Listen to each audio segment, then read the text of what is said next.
guys, welcome back to my channel. It's Payton, and today I'm going to be showing you guys how to make a lace closure wig to get a look like this.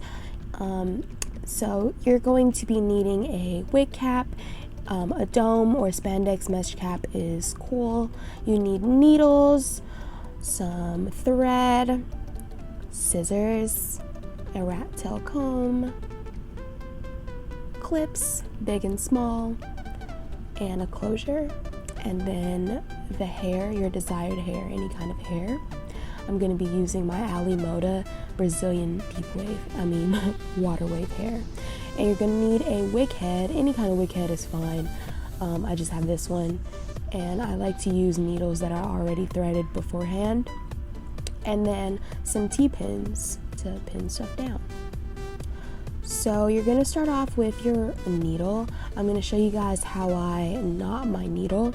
So I just take my thread, put it in through the little needle hole, pull it all the way down. I usually pull it down like arm length, so it's super duper long, and I do this standing up, and then I cut it and I just knot it. I don't know how to explain how to knot something, so if you don't know, I'm sorry, but I just knot it like that.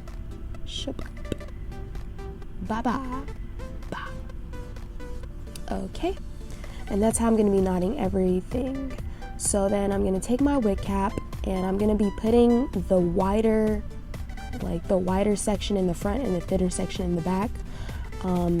I know that it's the front and the back because it gets smaller in the back of the neck area, and so I just put it on that way, and then I pin my wig cap. So placing your closure is honestly the hardest part. So you're just going to make sure that it's straight, and once you make sure that it's straight, you're going to pull it down a little bit further than where the wig cap starts, and then you're just going to take some T-pins and carefully place it down. This can usually take me 5 to 10 minutes to actually get it in the correct placement, just because I like to be very careful. You guys do not want a crooked or loose closure on your wig, so make sure it's nice and flat and tight. And then once I place it, I begin to sew it down. So when I start sewing, I like to just stick the needle through first and then stick it through again, and when I stick it through the second time, I knot it, so I put the needle through the loop and then just pull. So throughout this whole thing, I'm just going to be using the loop and pull method, the push and pull method. So I push my needle through the cap and the closure, and then I pull it through, and when I pull it through, I put it through the loop, and then I just pull. So push through the cap and the closure, and then put it through the loop and pull. And for the closure, you put it through that little white net thing. You're gonna know it's a white net, and I just do this around the whole one side of the closure, and do not go from right to left fully. Don't do that. You do one side at a time. So right now I'm doing the right side. Okay, if I'm looking correctly, I'm doing the right side. It might be the left, okay? And I'm gonna stop when I get to the top, because if you just keep going all the way through, it's gonna be crooked, okay? You're gonna mess up. Something's gonna happen, okay? Just do one side, stop, and then do the other side. So when I stop, I like to loop the thread around the needle 3 times, and then I just pull it, and that ensures it's not coming out after you do that 3 loop thing, okay?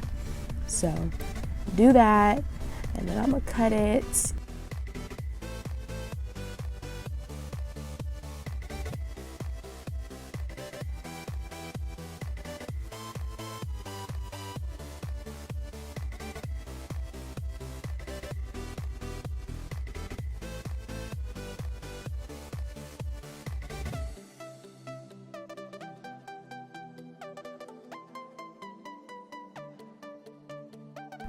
So now we're going to start sewing on the other side. I'm going to do the exact same thing that I did on the right side and just take it up. So that's about it. And then for this side, once you do this side, you can just go straight all the way through. It's just not good to do straight all the way through to the other side. So one side at a time.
So I'm going to start off by sewing the tracks in the back of the head. I have a guideline for myself and I kind of just do it ear, like it's supposed to be ear to ear, but I just do it very small. Like I sew my track, like the width of the tracks is very small.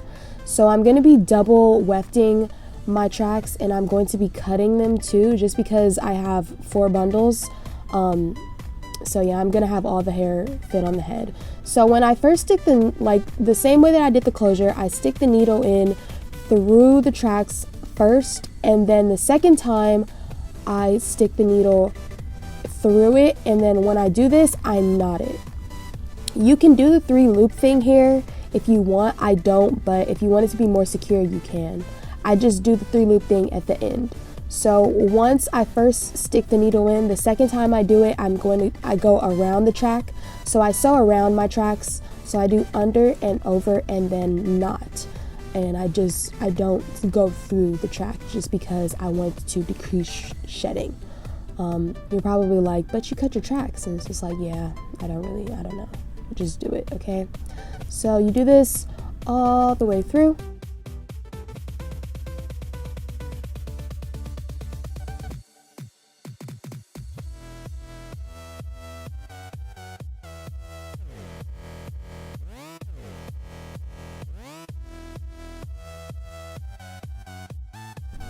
And then when I get to the end, I also sew through the track just so that it lays more flat. I do this anytime I'm doing the flip over method or double wefting, just because it can look kind of bulky.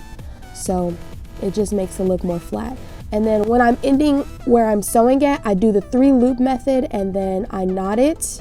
And once I knot it, I cut my thread and then I knot my thread. Like I tie it like a shoestring and then I cut the excess thread off. And then I cut my track and position the tracks further than where I positioned the tracks beforehand. And then like I said, since I'm double wefting, I'm just flipping the weft and just making it so that it's 2 wefts instead of 1. And I'm just going to be doing the same sewing method here. So I'll just stop talking now.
So this is what it looks like, and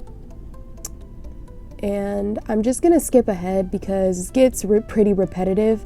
For the 4th bundle, I double wefted. For the 3rd bundle, I double wefted, and I didn't start single wefting until I got to the 2nd bundle.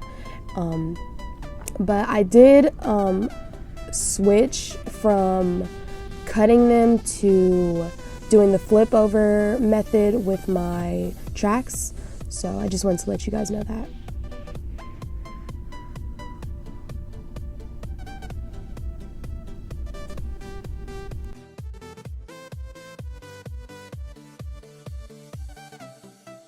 So one thing that I have trouble with when I'm making my wigs is correctly getting that upside down smile.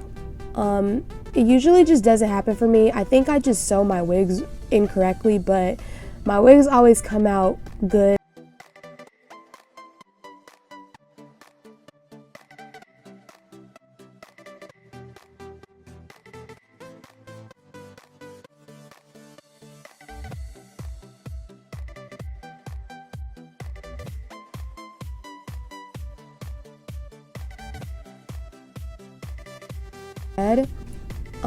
Anytime I do my flip over method, I cut my tracks at the end just so that they lay flatter. So anytime I cut it, I just sew through it. I sew through the wefts.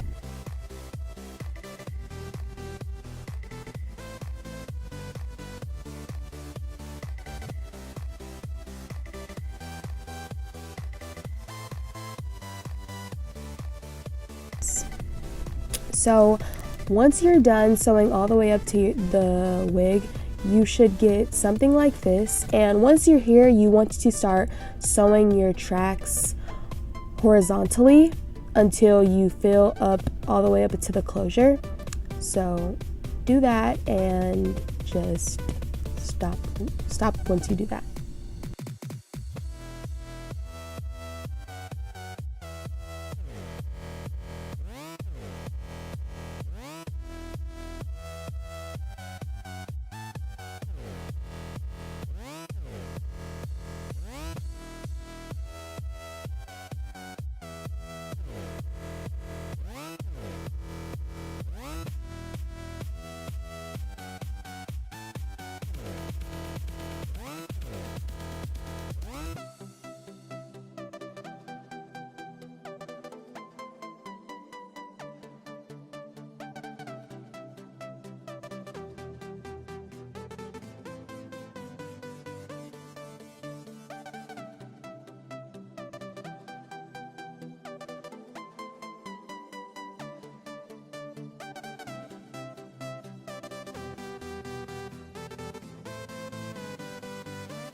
Once you're done sewing horizontally up to the closure, you're going to take some extra hair and you're going to measure the length around the closure, so from the right side to the left side, and then you're going to cut that track and just keep it pinned down. I usually just take 2 T-pins and just leave it pinned down so I can sew it down. This to me is the second to hardest thing to do, just because it takes a lot of pressure and effort with your hand, but it's really simple. All you do is take your needle and put it through the track, through the cap, and then through the closure. And you have to do it that way so that you sew it down correctly, because if you don't sew it down correctly, your closure is not going to lay flat and you're going to be upset. I've had this happen many times. All you have to do is do this part correctly and take your time. You'll know that you're not doing it right if it doesn't take a little bit of pressure in your hands, but yeah, this usually takes me a while to do. So you go through the track, through the cap, and through the closure, and it does take a little bit of extra force on your hand. And then you just do this from the right side to the left side or the left side to the right side. Doesn't matter which way you go, and that's pretty much it. And then when you're done, just end it off the same way that I end off my other things, by knotting it and tying the knot at the end and just cutting it.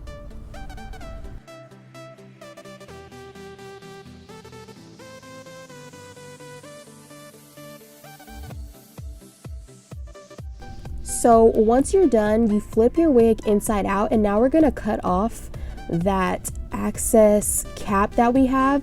Make sure that you don't cut too close to where you sewed your thread, because it will unravel. So you just need to do it a little bit further from where you sewed down. And this is what it should look like. You can just throw that out, and this is what it should look like. Then I'm cutting my lace here. Make sure you cut it unevenly, and I usually sew an adjustable strap to make my closure lay flat, but I can make another video if you guys want me to. And this is the finishing look after styling my wig. I will have a link to how I do that in the description box below. Thank you guys for watching. Make sure you comment, like, and subscribe. Love you guys. You get the bag and fumble it, I get the bag and flip it and tumble it. Straight up the